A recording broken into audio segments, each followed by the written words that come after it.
माना जाता है कि शुरुआती दिनों में नुकीले पत्थरों से लिखने का काम दुनिया में शुरू किया गया था। गुफाओं में रहने वाले लोगों ने उन्हीं नुकीले पत्थरों से दीवारों पर चित्रकारियां की। इन चित्रों में उनकी जिंदगी की झलक थी। अंत में 3000 ईसा पूर्व में कलम ने वास्तविक आकार ले लिया। मिस्र के मेसोपोटामिया के लोगों ने पेपर जैसी चीज खोजी। इसका नाम पपायरस था। इसे पतले से कड़े कागज के रूप में इस्तेमाल किया गया और इस पर लिखने के लिए मिस्र के लोगों ने रीड कलम का निर्माण किया, जिससे आराम से उनके द्वारा बनाए गए टेबल पर बिना किसी खरोच के शब्दों को लिखा जा सके। तो दोस्तों, इस वीडियो में हम आपको कलम का पूरा इतिहास बताएंगे। तो चलिए वीडियो शुरू करते हैं। बता दें कि रीड कलम को जुनकस मारिटिमस नामक पौधे से बनाया जाता था। ये कलम बांस के पौधे के तने वे प्राकृतिक तत्वों से बनाए गए थे और इनका उपयोग टेबल पर लिखने के लिए किया जाने लगा।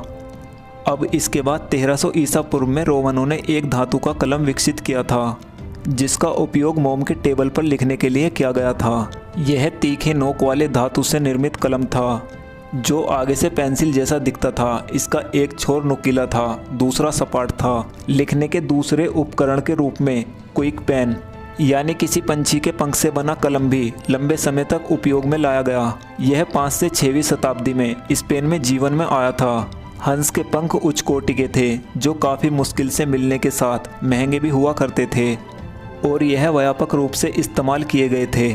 समय के साथ लोगों ने क्षेत्र में काफ़ी उन्नति की, साथ ही लेखन क्षेत्र में भी अपनी निर्माण कुशलता दिखाते हुए लेखन सामग्री को भी विकसित किया और 19वीं शताब्दी में आधुनिक फाउंटेन पेन विकसित हुआ। रोमन के आविष्कारक पेट्राचे पोएनारू ने पहला फाउंटेन पेन विकसित किया था। इसके खोखले हिस्से में स्याही भरकर लिखने का काम शुरू करते थे। इस दौरान क्विल पेनों का भी व्यापक रूप से इस्तेमाल किया जाता था। 1787 में संयुक्त राज्य अमेरिका के संविधान को लिखने और हस्ताक्षर करने के लिए उपयोग किया गया था, परंतु क्विल कलम को 19वीं शताब्दी में धातु के निब वाले फाउंटेन पेन से बदल दिया गया। 19वीं शताब्दी की शुरुआत में क्विल पेन का उपयोग फीका पड़ने लगा और धातु के निब वाले फाउंटेन पेन की गुणवत्ता बढ़ गई। इसके एक सिरे को नुकीला बनाकर निब या पिवाइंट का रूप देते थे। 19वीं शताब्दी के अंत में बॉल पेन ने कलम के इतिहास में अपनी पहचान बनाई। इस कलम को सर्वप्रथम सार्वजनिक जोसेफ और जॉर्ज बेरो ने 1940 के दशक में किया, जो नाजी जर्मनी से अर्जेंटीना भाग आए थे।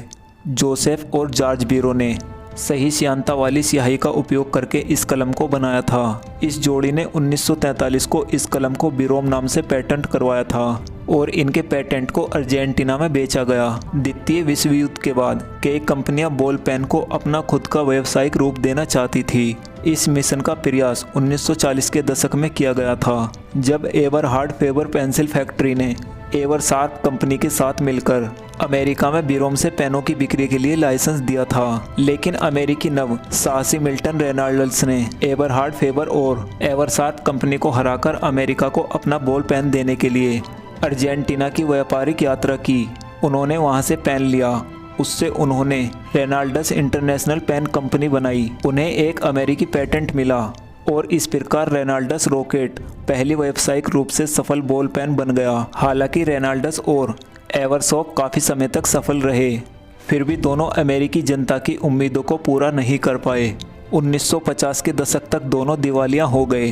फिर उसके बाद 1953 में माइकल बिच नामक एक और निर्माता बिग पेन के साथ मार्केट की गहराई से उभरे और 1950 के दशक में उन्होंने अमेरिकी बाजार में नए बॉल पेन पेश किए और 1960 के दशक में अपने बिग पेन बेचने में सफल हो गए।